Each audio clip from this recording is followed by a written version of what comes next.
मैं फरहान और आप देख रहे हैं इंडियन मीडिया बुक। आज मार्केट में एनआरसी बहुत ज़्यादा चर्चे में है और इसमें बहुत सारे कन्फ्यूज़न हैं। उसको दूर करने के लिए हमने बुलाया है ताहिर भाई को कि जितने भी कन्फ्यूज़न है वो हम उनसे पूछ कर दूर करेंगे। ताहिर भाई, आपका बहुत बहुत शुक्रिया आने के लिए। देखिए ताहिर भाई, बात यह है कि कुछ लोग ये कह रहे हैं कि एनआरसी नहीं होगा, कुछ लोग बोल रहे हैं एनआरसी होगा। तो आपसे पहला सवाल ये है, क्या एनआरसी होगा? इसका आंसर है कि आपके सवाल का कि एनआरसी होगा या नहीं होगा, तो मैं आपको बोलूँगा कि 2003 में ही सिटीजनशिप रूल बन के उसके हिसाब से एनआरसी आएगा, मगर वो उस फेम में नहीं आएगा जिस तरह से असम में आया। ठीक है, तो मतलब आपका कहने का मतलब है कि एनआरसी तो आएगा और ये उस तरह से आएगा। अभी तक का जो लास्ट रूल बना था 2003, रूल नंबर 4, उसके आधार पे एनआरसी होगा। जी। आपका कहने का मतलब है कि जैसे आसाम में हुआ था वैसा नहीं रहेगा, लेकिन इंडिया में भी एनआरसी होगा। जी। ठीक है, अब जो एनआरसी होगा तो 2003 का जो रूल है उसके आधार पे किस टाइप से एनआरसी होगा? देखिए, एनआरसी का जो रूल है ये 2003 में ही बन गया था और उस रूल का नाम था सिटीजनशिप रजिस्ट्रेशन ऑफ सिटीजन जी हाँ। And issue of national ID 2003। ठीक, इसके हिसाब से एनआरसी जो होता था, पहले क्या होगा, एनपीआर बनेगा। ठीक है। एनपीआर के अंदर में जितने भी इंडियन सिटीजन्स हैं, इंडिया में जितने भी लोग रहते हैं, उसमें चाहे वो इंडियन सिटीजन रहने दो, चाहे फॉरेन सिटीजन रहने दो, या इलीगल माइग्रेंट्स रहने दो, वो अगर अपनी एक जगह में 6 महीने से रह रहे हैं तो उन लोगों का सबका एक पूरा एक कंप्रहेंसिव डॉक्यूमेंट बनेगा जिसे बोलते हैं नेशनल पॉपुलेशन रजिस्टर। और उसके बारे में ऑलरेडी गवर्नमेंट ने एक नोटिफिकेशन इशू कर दिया है, जो कि नोटिफिकेशन के हिसाब से 1 अप्रैल 2020 से लेकर 30 सितंबर 2020 तक आपके घर में लोग आएंगे और आपसे काउंटिंग करेंगे, जैसे हमारा सेंसस होता है, उस डॉक्यूमेंट्स के उस पर्टिकुलर्स के बेसिस के ऊपर एनपीआर नेशनल पॉपुलेशन रजिस्टर बनेगा। रूल 4 क्या बताता है? रूल 4 जो कि सिटीजनशिप रूल 2003 का रूल बताता है कि बेसिस ऑफ एनपीआर यानी पॉपुलेशन रजिस्टर के बेसिस के ऊपर जो भी इंडियन सिटीजन्स होंगे उनका एक अलग रजिस्टर बनेगा जिसको बोलते हैं एनआरआईसी। रूल के अंदर बताया, एनआरसी वर्ड यूज नहीं हुआ, एनआरआईसी यानी कि national register of Indian citizens बोल के यूज हुआ है। तो वो सारे पर्टिकुलर्स को जो ताल्लुक रजिस्टर ऑफिस है और उसके एक और 7 आदमी मिलके पूरे जो डिटेल्स हैं, जो एनपीआर डिटेल्स हैं, उनको स्क्रूटनाइज करेगी और वेरीफाई करेंगे। और वेरीफाई के दौरान अगर उनको किसी पर्टिकुलर्स में शक आया तो उसको दोबारा जाके उसके डॉक्यूमेंट्स की डिटेल लेके उसको पूरा एक स्क्रूटनाइज का एक प्रोसेस चलेगा। ठीक है, और 1 मिनट यहाँ रोकता हूँ, फिर आगे चलता। तो आप ये बोल रहे हैं कि एनपीआर जो होगा, डेटा जो कलेक्शन होगा, वो हिंदुस्तान में हर इंसान जो या कि बाहर से आके बिजनेस कर रहे हैं, जो यहाँ पे पढ़ाई कर रहे हैं, हिंदुस्तान का हो या नहीं हो, सबका डेटा कलेक्ट किया जाएगा। ठीक है ना जी। उसके बाद से उसमें से फिल्टर किया जाएगा जो हिंदुस्तान के निवासी हैं। करेक्ट जी। जो आपने अभी कहा। अब उसमें जो पर्टिकुलर आप एनपीआर में दे कर रखेंगे, जैसे बाप का नाम है, माँ का नाम है, बच्चे जो भी है, उसमें अगर कोई डाउट होता है तो जो भी ऑफिसर होगा उस डाउट को क्लियर करने के लिए आपसे दोबारा वेरिफिकेशन कर सकती है एनसीआर बनाने से पहले। करेक्ट, यही है ना मुद्दा? जी। तो इसका मतलब यहाँ तक का समरी पहले देख लूं कि इसका बोलने का मतलब ये है कि जितने लोग भी एनपीआर में डेटा अपना देते हैं, ठीक है ना, अब मैं अपना नाम दे रहा हूँ फरहान होदा, तो फरहान होदा का डेट ऑफ बर्थ जो है वो प्रूफ करने के लिए कल मेरे से पूछता है कोई, तो हमारे पास वो चीज़ की तैयारी रहनी चाहिए। जी, मैं जैसा आपको बताया ना, जो भी आप पर्टिकुलर, चाहे अगर आप नाम दे रहे हैं, अब मान लीजिए किसी का नाम मोहम्मद ताहिर है जी, अगर उसने कोई आड़ा नाम घर में है या कोई एलियास नाम घर में है, वो उसने लिखा दिया तो नेचुरली उसका एलियास के नाम का डॉक्यूमेंट नहीं रहेगा। तो आप जो भी पर्टिकुलर्स देते हैं एनपीआर में, एक तो पहले बहुत ध्यान से दीजिए, कैजुअली मत दीजिए, और उस पर्टिकुलर्स को सपोर्ट करने के लिए, मान लीजिए अगर आपके पास 4 बच्चे हैं, किसी ने 4 बच्चे कर, तो 4 बच्चों के पास ऐसे डॉक्यूमेंट रहने चाहिए जो कि आपके बाप का नाम या आपकी माँ का नाम उसमें रिफ्लेक्ट कर सके। तो जो भी पर्टिकुलर्स हैं उसके सपोर्टिंग डॉक्यूमेंट्स रहने चाहिए। तो ये जो स्क्रूटनाइज और वेरिफिकेशन डॉक्यूमेंट के बेसिस पे होगा। इसका मतलब ये नहीं कि हर एक आदमी एनपीआर में जो अपना पर्टिकुलर लिख रहा है उसके ऊपर उससे डॉक्यूमेंट मांगा जाएगा एनपीआर प्रोसीडिंग की तरह, उससे डॉक्यूमेंट किसी हालत में नहीं मांगा जाएगा, बशर्ते जब उस पर शक आएगा तभी उससे वो डॉक्यूमेंट वेरिफिकेशन के लिए पूछा जाएगा। लेकिन डॉक्यूमेंट उस वक्त माना जाएगा जब एनआरसी होगा, एनआरसी होगा जब शक आएगा। हाँ, एनआरसी में एनपीआर का हर एक आदमी का डॉक्यूमेंट नहीं पूछा जाएगा। हाँ। जब उसके पर्टिकुलर्स में किसी को शक आएगा तभी वो लोग क्या करेंगे, उसको डॉक्यूमेंट, उससे वेरिफिकेशन के प्रोसेस में उससे डॉक्यूमेंट स्क्रूटनाइज करेंगे। ये लॉ के आधार पे आप बोल जी जी, रूल 4 के अंदर। तो मतलब ये बहुत इंपॉर्टेंट है कि जब एनपीआर हो रहा है तो लोग बहुत कैजुअल वे में क्या बोलते हैं, जो घर का नाम है कुछ भी लिख के छोड़ देते हैं। तो आपको वही नाम वही एड्रेस देना है जो आपके पास उसका सबूत है। जी, ये जरूरी है। ठीक, आगे बोलिए भाई। दूसरा इसके बाद क्या है, अगर इसमें एक और जैसे प्रोसीजर मैंने आपको बताया कि अगर मान लीजिए किसी को शक आया और शक आने के बाद उसका नाम निकालना है, उसका नाम निकालना है, तो बगैर उसको नोटिस दिए बगैर किसी का भी नाम निकलेगा नहीं एनपीआर से। यानी कि एनआरसी एनपीआर में की लिस्ट से कुछ भी नाम निकलेगा नहीं। उसको निकालने से पहले पूरा उसको मौका मिलेगा, तालुका रजिस्टर ऑफिसर उसको एक नोटिस देगा और उससे डॉक्यूमेंट्स मंगाएगा, पूरे स्क्रूटनाइज करेगा। उसके बाद वो ड्राफ्ट रिलीज करेगा। उस ड्राफ्ट के भी अगर शक आया तो दोबारा उसके ऊपर वो लोग ऑब्जेक्शन रेज कर सकते हैं। और मान लीजिए ऑब्जेक्शन रेज करने के बाद भी अगर आपकी बात नहीं मानी गई तो तहसीलदार की अगर बात मानी गई तो आप उसके ऊपर डिस्ट्रिक्ट रजिस्ट्रार ऑफिस के ऊपर ही अपील कर सकते हैं। तो एक बहुत कन्वीनियंट प्रोसीजर है। बस क्या है कि हमें जो भी हम लोग पर्टिकुलर दे रहे हैं उनके उसको सपोर्ट करने के डॉक्यूमेंट्स हमारे पास रहने चाहिए। इस डॉक्यूमेंट का मतलब ये नहीं जो आसाम में जो डेट्स आई थी 1951 और 1971 वो डेट्स अब तक आई नहीं है और लॉ में भी कोई डेट लिखी नहीं है। तो 2013 का जो रूल नंबर 4 है इसके अंदर ये कहीं नहीं मेंशन है कि आपको किस टाइप का डॉक्यूमेंट आपसे पूछा जाएगा। जी, तो इसका मतलब ये है कि जब भी एनआरसी हिंदुस्तान में लागू होगा तो एक सेट ऑफ डॉक्यूमेंट का नोटिफिकेशन दिया जाएगा। जी जी जी, कि आप ये डॉक्यूमेंट रेडी रखिए। तो अभी जो लोगों के बीच में पैनिक है कि आप आज से 50 साल पहले का 70 साल पहले का डॉक्यूमेंट रेडी रखिए, तो वो पैनिक होने की ज़रूरत नहीं है। बिल्कुल भी जरूरत नहीं है कोई भी डॉक्यूमेंट पैनिक होने की। देखिए एनपीआर का एक आ चुका है नोटिफिकेशन जिसमें भी कहीं पे भी डॉक्यूमेंट के बारे में कोई मेंशन नहीं है। ठीक है, तो एनपीआर एक रेगुलर प्रोसीजर हर 10 साल के बाद चलता है। तो हमें से पहले क्या एक रखना है, हमें ध्यान में जब भी एनपीआर के हम पर्टिकुलर देते हैं वो बिल्कुल करेक्ट पर्टिकुलर देना है और अकॉर्डिंग टू डॉक्यूमेंट देना है जो भी हमारे पास अवेलेबल डॉक्यूमेंट है। उसके लिए हमें भागना नहीं है। ठीक है, वो अवेलेबल डॉक्यूमेंट के हिसाब से पर्टिकुलर्स देना है। अगर मान लीजिए उसको कोई वेरिफिकेशन के लिए आया, स्क्रूटनाइज हुई, तो हमें उन पर्टिकुलर के बेसिस में उसको एस्टैब्लिश कर सकते हैं। अब मान लीजिए कई जो लोग बोलते हैं हमें कौन कौन सारे पासपोर्ट भी रखना, वोटर लिस्ट भी रखना, राशन कार्ड भी रखना, सबके अंदर एक जैसा नाम रहना, सबके अंदर एक जैसा एड्रेस रहना। तो मेरा क्या बोलना है, इसमें आपको उतना पैनिक होने की जरूरत नहीं है। जो भी डॉक्यूमेंट, राशन कार्ड हो, चाहे वोटर ID हो, चाहे पासपोर्ट हो या ड्राइविंग लाइसेंस हो, ये हमारे जरूरत के डॉक्यूमेंट है जो हमें रखना है। रखना है, ये रखना है, ये सारे जरूरत के डॉक्यूमेंट हमें रखना है। अगर हमें वोट में हिस्सा लेना तो वोटर ID होना चाहिए, राशन कार्ड से कुछ फायदा उठाना है तो हमें राशन कार्ड होना चाहिए, हमारे को अगर बाहर जाना है तो पासपोर्ट होना चाहिए। तो हर एक आदमी को ऐसे रहना चाहिए।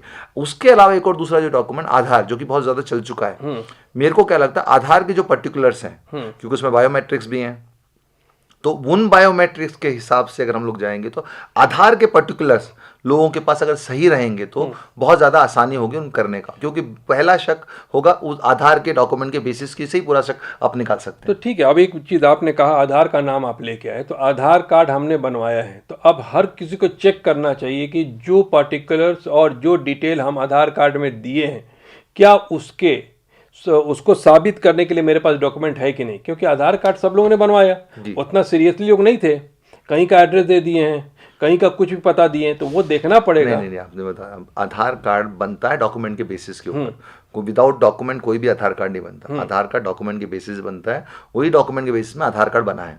और आधार कार्ड को क्या है, जो एड्रेस चेंज करने का आधार का सबसे इजी प्रोसेस है। जैसे कोई लोग ऑनलाइन भी कर सकते हैं, ऑनलाइन भी कर सकते हैं। आपको सिर्फ गैस का जो वो होता है या रेंटल एग्रीमेंट के बेसिस के ऊपर भी आप आराम से आधार कार्ड के डिटेल चेंज करा सकते हैं। तो आप अगर मान लीजिए आप एड्रेस चेंज करते जा रहे हैं और आपके कुछ डॉक्यूमेंट डिफरेंट एड्रेस है, तो आप प्रेजेंट एड्रेस हमेशा आधार कार्ड में आपका प्रेजेंट एड्रेस रहना चाहिए आपका। ये बहुत इंपॉर्टेंट है, क्योंकि आपकी सारी चीज़ें आधार से जुड़ी होती हैं, तो उनके उसमें आपको शक आ सकता है अगर वो डॉक्यूमेंट्स आप नहीं प्रेजेंट किए। नहीं, लेकिन एक चीज़ है, देखिए कि सिर्फ आधार कार्ड, वोटर ID और पैन कार्ड के ऊपर तो NRC कंप्लीट नहीं होने वाला है। क्योंकि देखिए नहीं, मुझे लगता है मैं आपसे डिफर हूँ इसमें थोड़ा सा, कि देखिए क्योंकि इतनी स्क्रूटनी जैसे आसाम में हुई है, क्योंकि आसाम में हम लोगों को अप्लाई करना था, तो जब अप्लीकेशन करते हैं तो एप्लीकेशन को अप्रूव करने का एक प्रोसेस रहता है, उसको पूरा वेरिफिकेशन के बाद अप्रूव करते हैं। मन यहाँ पे ना ही हमें अप्लाई करना है, ना ही हमें किसी के पास जाना है। सिर्फ क्या है, हमें इतना एहतियात करना है कि जो भी पर्टिकुलर्स हमने NPR में दिए हैं वो पर्टिकुलर पहले तौर पे तो सही होने चाहिए। करेक्ट, ठीक है। उसको अगर उससे सवाल पूछा जाए, जैसे मान लीजिए कई लोग बताते हैं तुम्हारा प्लेस ऑफ बर्थ अब मैंने जो बताया मेरा प्लेस ऑफ बर्थ बेंगलोर है। अब इस सवाल किसी ने उठा दे, भाई तुम्हारे पास क्या डॉक्यूमेंट है एस्टेब्लिश करने के लिए तुम बेंगलोर में पैदा हुए हो? तो अब इसको साबित करने के 2-3 डॉक्यूमेंट रहते हैं।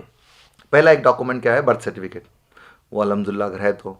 जिसका बर्थ सर्टिफिकेट नहीं है, दूसरा डॉक्यूमेंट क्या रहता है, ये तुम्हारा स्कूल लिविंग सर्टिफिकेट, स्कूल का कोई भी डॉक्यूमेंट, उसमें बाकायदा लिखा रहता है तुम कहाँ पैदा हुए, तुम्हारी डेट ऑफ बर्थ क्या है, ठीक है।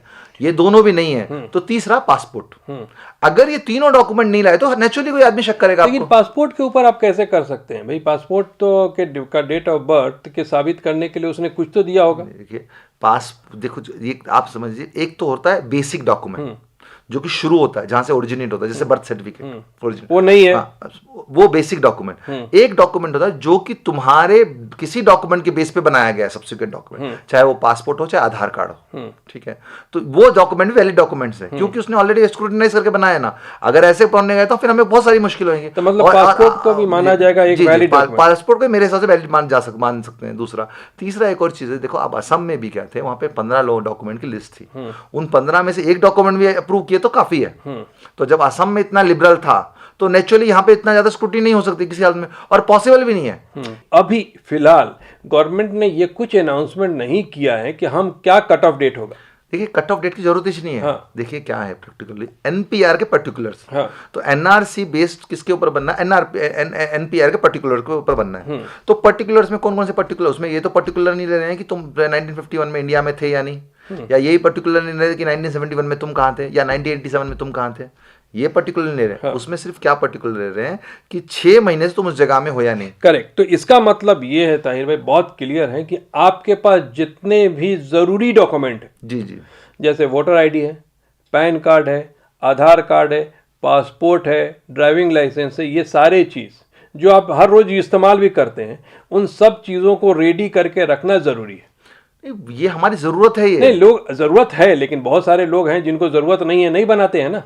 वोटर आईडी किसको जरूरत नहीं है, हर इंडियन सिटीजन। देखिए वोटर आईडी की जरूरत है, लेकिन अब देखिए वोटर आईडी का जैसे आप बात अब जो 18 साल से कम है उसको वोटर आईडी नहीं रहेगा। उसे कहां से एस्टेब्लिश करते जाएगा उन्हें? देखिए जो पासपोर्ट भी बहुत लोगों का नहीं रहेगा। नहीं, देखिए जो बच्चा आज से 20 साल 25 साल के बाद से कोई प्रॉब्लम नहीं है क्योंकि हर किसी का बर्थ सर्टिफिकेट है। मेन प्रॉब्लम अभी क्या आ रहा है, जो आज 50 साल का है या 45 साल का है, हो क्या रहा था कि 50 साल पहले और 40 साल पहले बहुत सारे लोगों का जो जन्म होता था जनरली घरों पे हो जाता था। तो आप देखेंगे बहुत सारा मुद्दा ये है कि बहुत सारे 50 साल के उम्र वालों का बर्थ सर्टिफिकेट नहीं है। मैं आपको बता दूं, जो बर्थ एंड ये डेथ और बर्थ एंड डेथ रजिस्ट्रेशन जो एक्ट है वो 1969 में बना है। तो नेचुरली 1969 से पहले तो कोई नहीं होगा, ठीक है। 1969 के जो एक्ट है उसके अंदर में भी क्या लिखा हुआ है, एक प्रोविजन है, अगर किसी का अगर डेट ऑफ बर्थ नहीं है या date of birth death certificate नहीं है, वो भी कोर्ट के थ्रू बना सकते हैं। कोई ज़्यादा मुश्किल नहीं है उसमें। ये क्या हो रहा है, हम इस चीज़ों को प्रेजेंट कैसे कर रहे हैं उससे होना है। जितनी भी चीज़ें हैं, अगर मान लीजिए बर्थ सर्टिफिकेट बनाना बहुत आसान है, बहुत ही आसान है बर्थ सर्टिफिकेट बनाना, कोई भी मुश्किल नहीं है। तुम्हें जाएगा कोर्ट में एक एफिडेविट देना है और एक एडवोकेट की हेल्प चाहिए जिससे आपको आराम से आपका बर्थ सर्टिफिकेट बन जाए। लेकिन आज किसी का उम्र 50 साल है तो वो कैसे बर्थ सर्टिफिकेट? उसकी जरूरत ही नहीं है ना, उसके लिए दूसरे डॉक्यूमेंट्स है ना। दूसरे डॉक्यूमेंट है, उसके तो बर्थ सर्टिफिकेट उसी का बनेगा जो आज मतलब 10 साल 15 साल का बच्चा अगर हो। मैं क्या बोल रहा हूँ, बर्थ सर्टिफिकेट 50 साल वाले का ही बन सकता है एज पर लॉ। अच्छा, जरूरी नहीं है कि उसका नहीं बन सकता, ऐसा कोई लॉ नहीं है, उसमें कोई लिमिटेशन एक्ट नहीं है बर्थ सर्टिफिकेट, उसे आज ही बन सकता है, कोई प्रॉब्लम नहीं है। मगर मेरा जो बोलना है इस प्रोग्राम के जरिए कि लोगों को बिल्कुल भी परेशान होना नहीं है, डरना नहीं है, मगर अलर्ट होकर पूरे डॉक्यूमेंट्स, अपने डॉक्यूमेंट्स अप टू डेट रखने हैं एज पर पर्टिकुलर। और ये जो डॉक्यूमेंट्स हैं ये आपको सिटीजनशिप प्रूव करने के लिए डॉक्यूमेंट जरूरत नहीं है, ये डॉक्यूमेंट आपकी रोज की जरूरतें हैं, जो कि एक अच्छे शहरी बनने के लिए आपको जरूरत है, जो एनआरसी में भी काम आ जाए, यही ना? जी जी। अच्छा, अब एक बात है, एक बहुत ज़्यादा सवाल है कि डॉक्यूमेंट लोग बनाते हैं तो जनरली हर किसी का मैंने देखा है आधार कार्ड में थोड़ा नाम अलग है या स्पेलिंग मिस्टेक है या पासपोर्ट में डेट ऑफ बर्थ अलग है तो पैन कार्ड में अलग है, इसको भी ठीक करना जरूरी है। नहीं, ये भी देखो बहुत जरूरी है, बहुत जरूरी है। हाँ। मगर उसके बेसिस के ऊपर कोई माइनर डिस्क्रिपेंसी के बेसिस के ऊपर कोई किसी को निकालेगा नहीं। देखिए ताहिर भाई, आप जो बोल रहे हैं निकालेगा नहीं, लेकिन परेशानी होता है। देखिए मैं पार्टिकुलर दिया, एक बात सुनिए, मैं पार्टिकुलर देता हूँ एनपीआर में कि मेरा डेट ऑफ बर्थ ये है, और जब मैं पेपर सबमिट करता हूं तो पता चला आधार कार्ड में कुछ अलग डेट है और पैन कार्ड में, तो इसके वजह से मेरे को रीवेरिफिकेशन हो सकता है। देखिए मैं आपको एक और बात बताता हूँ, एग्जांपल देता हूँ जी। आप कोई भी वोटर लिस्ट उठाइए, वोटर लिस्ट गवर्नमेंट ऑफिशियल्स के पास रहती है, ठीक है। उन वोटर लिस्ट में किसी के नाम की स्पेलिंग सही नहीं रहती, किसी के नाम की भी। करेक्ट है। सिर्फ ये हिंदू मुस्लिम की नहीं, किसी के नाम की स्पेलिंग सही नहीं रहती है। 90% नाम में डिस्क्रिपेंसी रहती है, ठीक है। वहीं अगर तुम कार्ड देखोगे, उन कार्ड में अलग वो स्पेलिंग्स रहती हैं। क्यों बोले तो कई बार क्या होता है, कार्ड में रेक्टिफाई कर लेते हैं बहुत लोग। और बेंगलोर में भी एक 24 ये एवरी डे एक डिपार्टमेंट खुला रहता है जिसमें आप जाके कभी भी रेक्टिफिकेशन करा सकते हो, ठीक। तो मैं क्या बताने का मतलब है कि नाम में डिस्क्रिपेंसी आती है, ये अथॉरिटीज़ को ही मालूम है, जो डॉक्यूमेंट अथॉरिटीज़ बनाती हैं। मगर जैसे कोई डॉक्यूमेंट, खास डॉक्यूमेंट पासपोर्ट, अब पासपोर्ट किसके ऊपर बनता है, तुम्हारे स्कूल सर्टिफिकेट्स के बेसिस के ऊपर बनता है, ठीक है। तो उसमें डिस्क्रिपेंसी आना बहुत मुश्किल है, ठीक है। दूसरा आधार कार्ड, आधार में कार्ड को वेरीफाई करके बनाते हैं, तो उसमें डिस्क्रिपेंसी नहीं हो सकती। तो जो डिस्क्रिपेंसी आ रही है ज़्यादातर मेरे ख्याल से जो डॉक्यूमेंट में आती है, ज़्यादातर सिर्फ और सिर्फ वोटर आईडी कार्ड में आती है। नहीं देखिए, मैं बताता हूँ कि मैंने जब मैं खुद का बता रहा हूँ, आधार कार्ड बनवाया तो हमने लिखा था 17 तारीख का डेट दिया था, ठीक है। उसमें प्रिंट होके आ गया 16, उसको चेंज करा सकते हैं। मैंने कराया। मैं यही बोल रहा हूँ कि देखिए, कराना कोई बड़ी बात नहीं, आराम से आप करा सकते हैं, करना चाहिए, ठीक है। अगर फिर भी अगर में डिस्क्रिपेंसी है जो पिछले 20 सालों में है, उनमें डिस्क्रिपेंसी रही तो आराम से उसे चेंज कर सकते हैं। चेंज करना ही चाहिए ना, चेंज कर 100% करना है जी, वही मैं बोल रहा हूँ, चेंज कराओ। चेंज कर, मगर मैं क्या बताना चाह रहा हूँ, फिर मैं वही बात बताना चाह रहा हूँ, यहाँ पे कोई डॉक्यूमेंट हमको देने नहीं है, कोई डॉक्यूमेंट के ऊपर पहले हमें शक नहीं होगा। पहले जो पर्टिकुलर्स दे रहे हैं, समझिए एक आदमी है जो कि बिहार में पैदा हुआ है, उसने क्या कर दिया, एनपीआर के अंदर बोल दिया मैं बेंगलोर के अंदर पैदा हुआ हूँ, तो वो शक ला सकता हो चीजों को। क्योंकि बिहार और यूपी में बहुत सारे लोगों का 2 नाम होता है, तो एक होता है ओरिजिनल नेम, नहीं, वो नेम के ऊपर नहीं, मैं डेट ऑफ ये प्लेस ऑफ बर्थ के बारे में। नाम भी अगर आपका ओरिजिनल नाम फरहान है, पुकारने का पप्पू है, आप लोग जनरली पप्पू डाल देते हैं। फरहान भाई, वो तुम डॉक्यूमेंट, मैं क्या बताना चाह रहा हूँ, शक कैसे आता है, शक कैसे आता है, शक कई डॉक्यूमेंट में, अब किसी ने अब इसमें मेरा नाम का डिटेल है, उस शक कैसे आने की कोई वजह रहेगी ना। उसमें कई से क्या है कि जैसे मान लीजिए मेरा नाम हर डॉक्यूमेंट में ताहिर है, वो हमारी वाइफ को मालूम नहीं है ताहिर है, उन्होंने क्या लगता है, सब लोग सब बोल रहे हैं मोहम्मद ताहिर बोल दिया, तो क्या है ना, लिखने में मोहम्मद ताहिर लिखा दिया, ठीक है, उसमें शक नहीं आएगा, ठीक है। अब तुम्हें कोई भी डॉक्यूमेंट प्रोसेस के दौरान मैंने मोहम्मद ताहिर का डॉक्यूमेंट नहीं दिया, ताहिर का डॉक्यूमेंट दिया, तो नेचुरली वो शक आएगा। उसको हम लोग जाके रेक्टिफाई कर दिए, यूनिफॉर्म कर दिए, तो वो चीज हो जाती है क्लियर। आपके सारे डॉक्यूमेंट ताहिर भाई सही हैं कि मेरे डॉक्यूमेंट 90% ठीक है, 100% है कि या कहीं ना कहीं थोड़ा मिस्टेक है? वो एड्रेस के हम चेंज कर देते हैं, वो छोटा है, एड्रेस का नहीं, नाम में मोहम्मद ताहिर ऐसा बिल्कुल भी मेरे। और मैं आपको बता रहा हूँ गारंटी से कि आज के जमाने में 90% लोगों के, क्योंकि एसएलसी में बर्थ सर्टिफिकेट पूछते हैं, पासपोर्ट्स के लिए डॉक्यूमेंट पूछते हैं, तो उस टाइम में वो लोग सारे रेक्टिफाई कर लेते हैं। हमें सिर्फ क्या है, वीडियो के जरिए हमें लोगों को डराना नहीं है, मगर लोगों का एहसास दिलाना है कि हमें क्या है, अपने डॉक्यूमेंट ठीक करना है, और ये वक्त की जरूरत है, ये एनआरसी के लिए नहीं, ये वक्त की जरूरत है। तो क्या बोलेंगे लास्ट में व्यूअर्स को?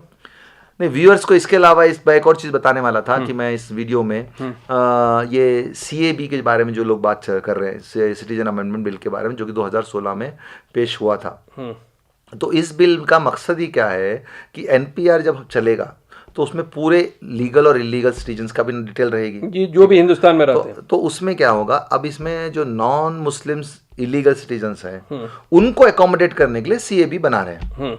तो उसमें जो अमेंडमेंट में है, इसमें 2 प्रोविजंस उसमें रखे हैं। उसमें पहला प्रोविजंस क्या बोला है कि जो भी पाकिस्तान, बांग्लादेश और अफगानिस्तान से जो भी नॉन मुस्लिम लोग आए, उनको ऐड किया जाएगा। उन लोगों को पहले तो इलीगल माइग्रेंट नहीं बोलेंगे, ये बहुत इंपॉर्टेंट है जी। पहले तो इलीगल माइग्रेंट नहीं बोलेंगे, और अगर उन्होंने साबित कर दिया कि वो लोग इंडिया में 6 साल से रह रहे हैं, तो उनको सिटीजनशिप को अवॉर्ड कर सकते हैं, उनको सिटीजनशिप ग्रांट कर सकते हैं। तो उसके बेसिस में उनका नाम सब्सिक्वेंटली एनआरसी के उसमें भी वो बना सकते हैं, और उनको के नेशनल आईडी कार्ड भी इशू हो सकते हैं। मगर जैसे कि मैंने आपको पहले मुस्लिम इंक्लूड नहीं है, इसमें मुस्लिम इंक्लूड नहीं है, और ये सिर्फ पाकिस्तान, बांग्लादेश और अफगानिस्तान के नेशनल्स के लिए। मैंने जैसे बताया आपको कि ये एक डिस्क्रिमिनेटरी अगर अमेंडमेंट हुआ तो डिस्क्रिमिनेटरी रहेगा, और लॉ में हमारे प्रोविजन नहीं है ऐसा कोई डिस्क्रिमिनेटरी लॉ बनाया जाए। अगर ऐसा बनेगा तो सुप्रीम कोर्ट में चैलेंज होगा, और वो 100% उसको सुप्रीम कोर्ट। लेकिन अगर ऐसा लॉ बनता है जी, तो ये तो गलत होगा। गलत तो मैंने बोल तो दिया ना, सुप्रीम कोर्ट में चैलेंज कर सकते हैं उसको, और 100% सुप्रीम कोर्ट उसको कंसिडर करेगा, और मैं उम्मीद करता हूँ सुप्रीम कोर्ट से उसको वो कैंसिल भी करेगा। तो आपका कहने का मतलब है कि ये जितना भी डेटा कलेक्शन होता है आप कराइए, आराम से अपने डॉक्यूमेंट को रेडी रखिए। लेकिन लास्ट में आपने जो ये बात कही कि अगर उनके लिए मुस्लिमों को 6 साल से जो यहाँ रह रहे हैं उनको नहीं इंक्लूड किया जाएगा, तो यहाँ पे क्लियर कट दिखाई देता है कि नाइंसाफ़ी होने वाला एक कम्युनिटी के लिए। नहीं देखिए, नाइंसाफ़ी देखो उनका तो एजेंडा है नाइंसाफ़ी करने का। नहीं, अब किसी का एजेंडा हो चाहे नहीं, मैं क्या हो रहा, हाँ, हमें क्या है, हम लोग हमारे जो लीगल प्रोफेशनल्स हैं, दानिशमंद हैं, इसमें बहुत अलर्ट रहना है और उसको किस तरीके से लीगली टैकल करना वो हमें देखना है। जहाँ तक रही एनआरसी के बारे में, एनआरसी के बारे में हमें असम की तरह डरना नहीं है और हमको उस तरीके से परेशानी भी नहीं होगी। हमें इस तरफ ध्यान क्या रखना, एनपीआर में हम जो डेटा देते हैं, पर्टिकुलर्स देते हैं, उसको सपोर्टिंग डॉक्यूमेंट्स हमारे पास रहना चाहिए। ज़रूरी नहीं है पूरे रहें, एक डॉक्यूमेंट भी रहा तो काफ़ी है। नहीं, बात यह है कि हिंदुस्तान में अगर आप कोई लॉ पास कर रहे हैं, सबके लिए एक होना चाहिए। नहीं, वो तो मैंने आपको बोल दिया ना, अभी तक पास नहीं हुआ है, होगा तो डिस्क्रिमिनेटरी होगा। 2016 में भी ये बहुत बहस हुई और बहुत सारे दानिशमंद इसके ऊपर तैयार भी हैं उसको चैलेंज करने के लिए। ऐसा नहीं है कि मुस्लिम ही तैयार हैं, बहुत सारे दानिशमंद लोग इसके लिए तैयार हैं, तो हमें उतना ज़्यादा उसमें परेशान होने की ज़रूरत नहीं। हो सकता है आप अगर जिस तरह इतना आसानी से बोल रहे हैं कि एनआरसी और एनआरपी में इतना प्रॉब्लम नहीं होगा, अगर ऐसा हो जाए तो बहुत अच्छी बात है। लेकिन जहाँ तक अभी तक एक्सपीरियंस है गवर्नमेंट का, आदतों को देखा जाए, लास्ट में कुछ ना कुछ गुगली डालती है कि लोगों को परेशानी होती है। मैं फिर बात खत्म करने से पहले बोल देता हूँ, डॉक्यूमेंट्स ज़रूरत है हमारी, उन डॉक्यूमेंट को बनाना ज़रूरी है। और एनपीआर में आप जो भी आप देते हैं डिटेल्स, वो डिटेल को बहुत सावधानी से देना है और बिल्कुल ऐसे डिटेल्स देना है जो कि आप कभी कोई सवाल पूछा जाए तो उसको एस्टैब्लिश कर सको। और उसके लिए कोई कट ऑफ डेट नहीं है, वो पर्टिकुलर्स के ऊपर जो डिटेल्स हैं वही आपको एस्टैब्लिश करना है। ठीक है, thank you very much giving on support on NRC और एनआरपी। आप लोगों को एक बात बता दूं, कमेंट बॉक्स में एनआरपी और एनआरसी के बारे में कोई भी डाउट है आप लिखिए, ताहिर भाई कमेंट को पढ़ते हैं और आपके सवालों का जवाब इंशाल्लाह देंगे। Thank you very much.